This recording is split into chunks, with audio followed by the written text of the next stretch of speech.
শ্রীকৃষ্ণ চৈতন্য মহাপ্রভুর শুভ আবির্ভাব। মানুষের দরজায়, মানুষের সাজে, মানুষের বেশে ভগবান গিয়ে দাঁড়িয়েছেন। জীব নিত্য কৃষ্ণ দাস ইহা ভুলি গেল,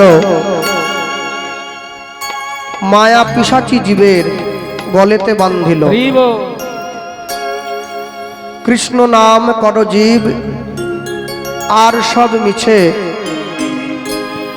পলাইবার পথ নাই, দেখো জম আছে পিছে। হরিনাম কৃষ্ণ নাম মোদের পারেরও সম্বল, অন্য কোনো নাম ইতে দিতে ধরে নাহি বল। মনে রাখবেন, মানুষ পয়সা দিয়ে অনেক বড় একটা বাড়ি তৈরি করতে পারে, কিন্তু পয়সা দিয়ে কোনোদিনও শান্তি কিনতে পারবে না। পয়সা দিয়ে বাজার থেকে অনেক দামি একটা বই কিনে আনা যায়, কিন্তু পয়সা দিয়ে কোনোদিনও বিদ্যা কিনতে পাওয়া যায় না। পয়সা দিয়ে বাজার থেকে অনেক দামি একটা ঘড়ি কিনে হাতে পরা যায়, কিন্তু পয়সা দিয়ে কোনোদিনও সময় কিনতে পাওয়া যায় না। বলছে সোনার ঘড়ি টিক টিক টিক, যা কিছু হইতেছে সবই হইছে ঠিক। জীবন চলিয়া যায় নদীর স্রোতের প্রায়, যে ইহা না বুঝিল তারে ধিক শতধিক। আর সবার শেষে বললেন, পয়সা দিয়ে বাজার থেকে অনেক ভালো ভালো কাপড় জামা কিনে ভালো মানুষ সাজার অভিনয় করা যায়, মনুষ্যত্ব কোনোদিন কিনতে পাওয়া যায় না, ওটা অর্জন করে নিতে হয়। হরি বল, হরি বল। একটা বানরের পেট থেকে যে বাচ্চাটা জন্ম হয়েছে, ওটা জন্মানোর পরে বানর হয়েই জন্মায়, ওকে আলাদা করে বানর হতে হবে না। একটা বেড়ালের পেট থেকে যে বাচ্চাটা জন্ম হয়েছে, ওটা জন্মানোর পরে বেড়াল হয়েই জন্ম নিয়েছে। কিন্তু একটা মানুষের পেট থেকে যে সন্তানটা জন্ম নিয়েছে, ও মানুষ হয়ে জন্ম নিয়েছে বটে, কিন্তু মনুষ্যত্ব অর্জন করে তারপরে ওকে মানুষ হতে হবে, না হলে হবে না।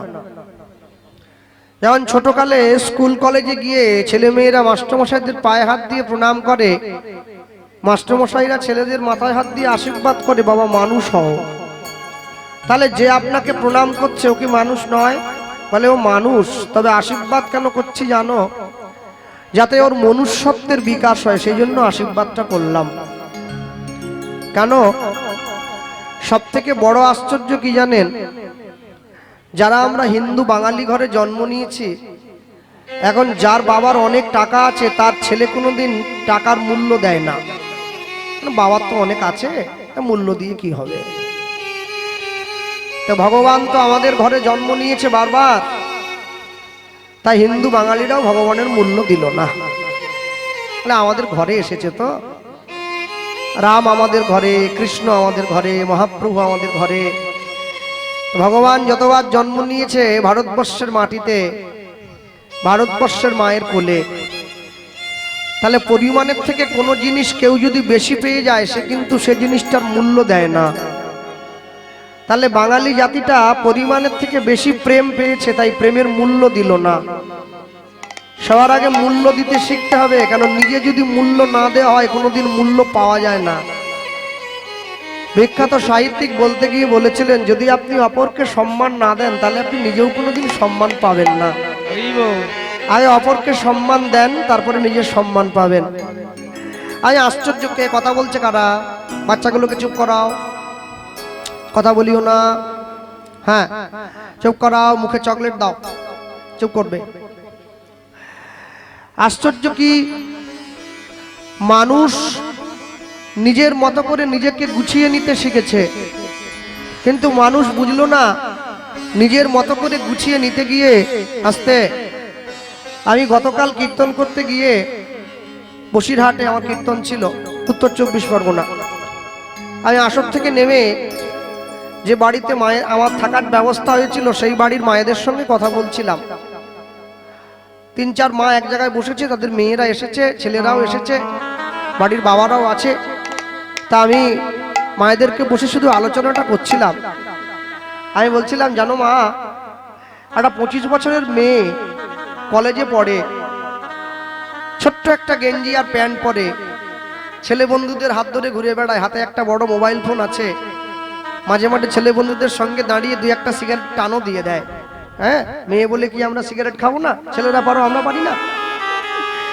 এই ধরনের মেয়ে, এটা তোমার বাড়ির হোক চাই আমার বাড়ির হোক, এই ধরনের মেয়ে যে আগামী প্রজন্মকে কি ভয়ঙ্কর শিক্ষা দিতে চলেছে, এটা আজ তুমি বুঝবে না, একদিন তুমি বুঝবে।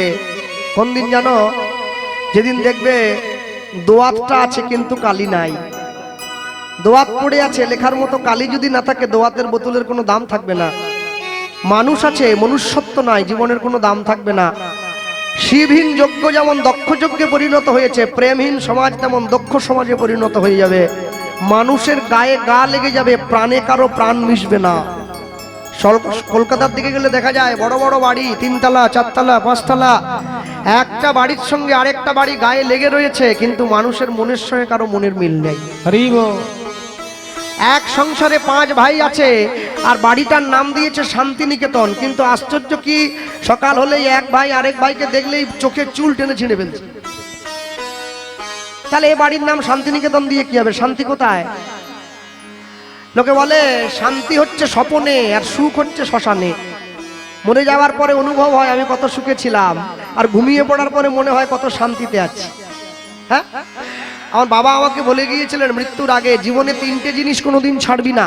3টে কি জিনিস জানিস? কি জিনিস না, জীবনে কোনোদিন ভালো বিছানায় ঘুমানোর সুযোগ পেলে ছাড়িস না, জীবনে কোনোদিন ভালো খাওয়ার সুযোগ পেলে ছাড়িস না, আর জীবনে কোনোদিন ভালো ঘরে থাকার জায়গা পেলে খবরদার ছাড়বি না। এখন কথা হচ্ছে, আজকে তো আমাকে এসি ঘরে থাকার জায়গা দিয়েছে এই বাড়ির বাবু, ভালো ঘর, আমি ছাড়িনি, সুযোগ ঢুকে পড়েছি, আর বেরোয়নি আমি, একদম যা ঢুকেছি। শুধু কি তাই, তার থেকে ভালো বিছানা, নরম বিছানা, হা হা হা হা, ঠান্ডা ঘরে ঠান্ডা বিছানা, আজ কত আরাম। তারপরে একাদশী, হাতের সামনে ফলগুলো এনে ধরছে, আহা, তরমুজ, শশা, আম। আবার জিজ্ঞাসা করছে, বলুন আর কি? 7 কিলো দুধ, 6টা লোক দলে 7 কিলো দুধ এনেছে। আমি ওনাকে বললাম 1 কিলো খেতে পারবে না সবাই মিলে, আপনি 7? বলে আপনারা খান না, প্রয়োজন পড়ে দুধ একটু মুখ ধুয়ে নেন, আপনাদের জন্য আজকে সব। তা আমি বাবার কথাটা মনে পড়ে গেছে, জীবনে 3টে সুযোগ আমি ছাড়বো না। ভালো ঘরে থাকার সুযোগ, ভালো খাওয়ার সুযোগ, ভালো বিছানায় ঘুমাবার সুযোগ। আজকে আমার সুযোগ এসেছে। আজ আমার কীর্তন জগৎ 20 বছর অতিক্রান্ত হয়ে গেল, কিন্তু আমি যখন জীবনের শুরুটা করেছিলাম তখন কিন্তু আমার কাছে সুযোগ ছিল না, আমাকে চটে শুয়েই গান গাইতে হতো। বাবাকে বলেছিলাম, বাবা আমি তো ঠিক মতো খেতেই পাই না, আমরা একবেলা খেলে আরেক বেলার খাবার চাল থাকে না, খাটলে তবে পেটটা চলে। তুই কি বলছো? বাবা বলছে, তুই কি ভাবলি? ভালো ঘরে থাকার কথা বলতে তোকে এই কথা বলেছি, যে ঘর বিরাট বড় পাথর মোড়া ঘর, সেই ঘরের কথা বলিনি। তবে কোন ঘর? হচ্ছে যে ঘর মাটিতে শুলে ঘরের চাল দিয়ে ফুটো হয়ে চাঁদ দেখা যায়, সেই ঘরটা ভালো ঘর। কি করে ভালো ঘর? না, যদি দেখিস ঘরের কারোর সঙ্গে কারো ঝগড়া হয় না, সবাই সবার সঙ্গে মন মিলিয়ে কথা বলে, সেইটা ভালো ঘর। সেই ঘরে যদি কোনোদিন থাকার সুযোগ পাস, খবরদার ছাড়বি না। তারপরে বললাম, ভালো খাওয়ার যদি পাস, কোনোদিন ছাড়বি না। সৎ, যখন তোর প্রচন্ড খিদে পাবে, খিদের জ্বালায় চোখে অন্ধকার দেখবি, তখন যদি তুই দেখিস তোর সামনে পান্তার কাঁচা লঙ্কা পড়ে আছে, তুই ওটাই ভক্তি করে গ্রহণ করবি, তুই জানবি ওটাই তোর জীবনে সব থেকে ভালো খাবার। আর 3, সবার শেষে বললাম, ভালো বিছানায় ঘুমানোর সুযোগ পেলে কোনোদিন ঘুমোবি না, ভালো বিছানায় শুয়ে পড়। কোন বিছানা জানিস? সারাদিন যত কাজ করিস না কেন, দিনের শেষে ছেঁড়া মাদুরটা পেতে অন্ধকার ঘরে হাত পাখাটা নাড়তে গিয়ে যখন দেখবি তোর চোখটা বুঝে গেছে, এক ঘুমে সকাল হয়ে গেছে, তুই জানবি তোর জীবনে সব থেকে ভালো বিছানা ওইটা। কেন জানে? মনে রাখবেন, সব সময়ের জন্য আপনারে লয়ে বিব্রত রহিতে আসে নাই কেউ অবনী পরে, সকলের তরে সকলে আমরা, প্রত্যেকে আমরা পরের তরে। আমি নিজে ভালো থাকবো, আমি নিজে ভালো খাবো, আমি নিজে ভালো জায়গায় ঘুমাবো, এই জন্য পৃথিবীতে আসি নাই। আমার জন্য যেন 5 জন ভালো থাকতে পারে, আমি সেই জন্য পৃথিবীতে এসেছি। চিত্তরঞ্জন দাস ঠাকুর বলেছিলেন, তোমার অর্জন করা টাকা তুমি তখনই ভোগ করতে পারবে যদি তোমার সেই টাকা দেশের সেবায় লাগে, দশের সেবায় লাগে। কর্মচারী যদি কাজ করতে গিয়ে চায়ের কাপটা ভেঙে দেয়, মালিক বলে, জানিস কাপের দাম কত? 500 টাকা। বেতন থেকে কাটবো রে পরের মাসে। কর্মচারী ছুটে গিয়ে মালিকের সামনে হাত জোড়ো করে বলছে, তেলের শিশির ভাঙলো বলে খোকুর পরে রাগ করো, তোমরা যেসব বুড়ো খোকা ভারত ভেঙে ভাগ করো তার বেলা। আমি কর্মচারী কাপ ভেঙেছি, তুমি আমার কাছ থেকে বেতনটা কেটে নিলে, আর যদি কাপটা তোমার হাত থেকে পড়ে ভেঙে যেত তুমি কি বলতে কোম্পানিটা ভালো নয়, খারাপ মাল দিয়েছে তাই ভেঙে যেত। মানুষ যখন নিজের ভুল বিচার করে তখন সে উকিল হয়ে যায়, আর যখন সে অন্যের ভুল বিচার করে তখন সে বিচারক হয়ে যায়।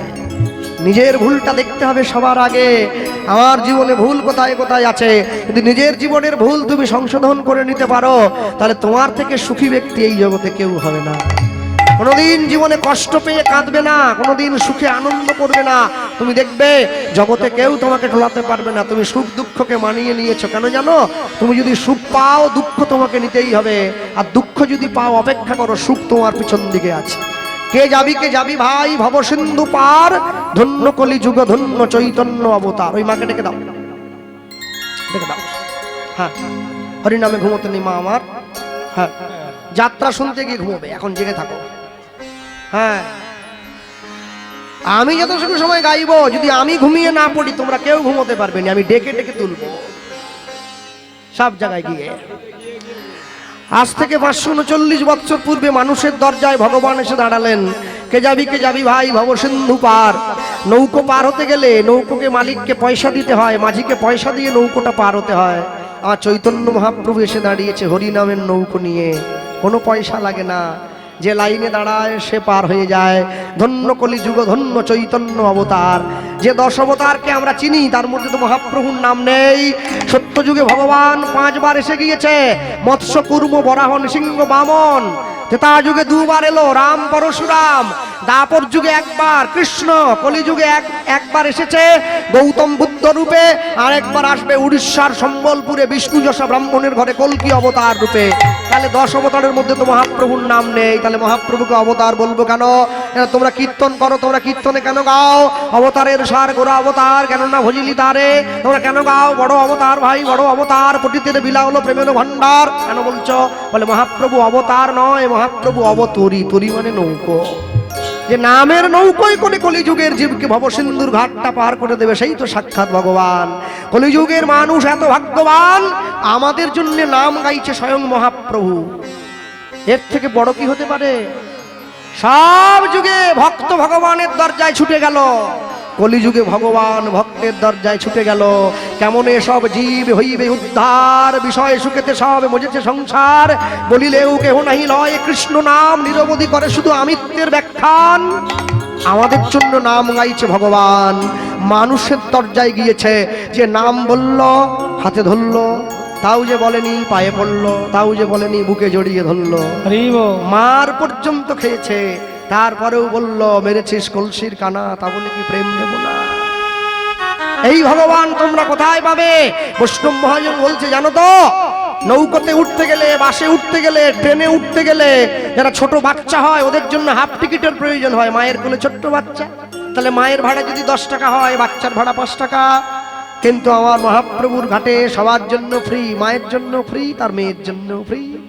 এখন কথা হলো যারা খোড়া অন্ধ বোবা আতু তাদের জন্য কি হবে? ওরা তো রোজগারই করতে জানে না, বলে ওরা তো আগে যাবে। আর ওরা যদি আগে যাবে দলিল করে দাও, লিখে দাও, কাগজ দিয়ে দাও, তবে তো মানবো আগে যাবে। এই বলল বৈষ্ণব মহাজন বলছে আমি লিখে দিলাম। ও গো আমার,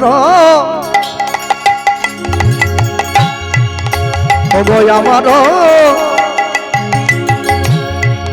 চৈতন্যের ঘাটে উলুধ্বনি হরি বল।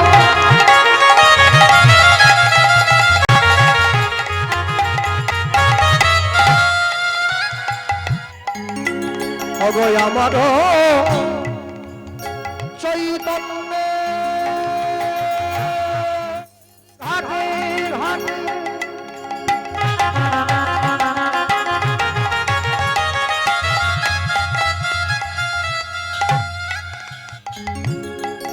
গয়াগান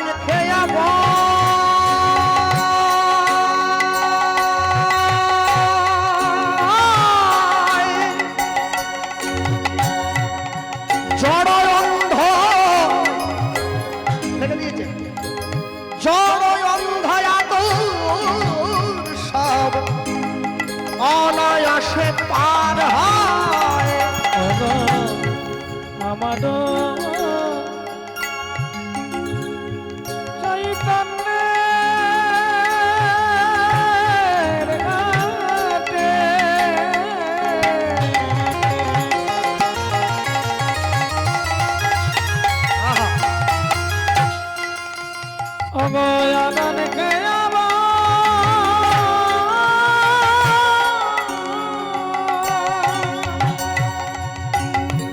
অগজাদয়ম ভায়া তুদিস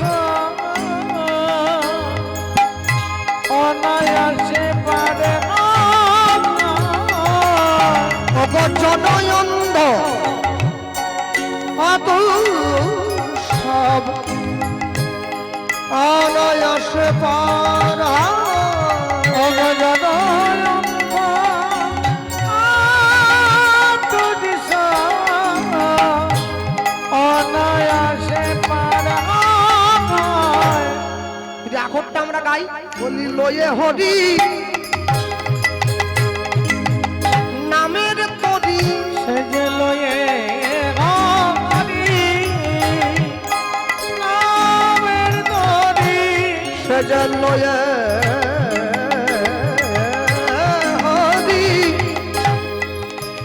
নামের তরি সে যে লয়ে হরি নামের তরি ও যে নদিয়াতে অবতরি সে যে লয়ে হরি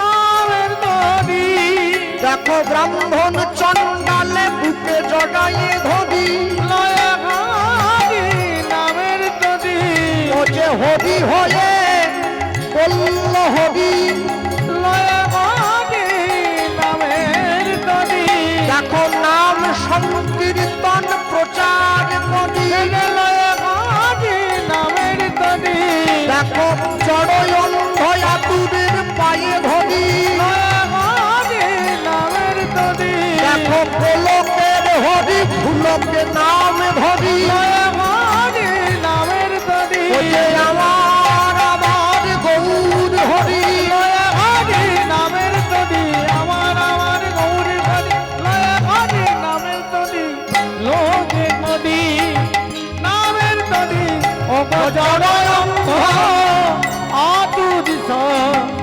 অনায়াসে পার হয় অগজড়য় আতুদিস অনায়াসে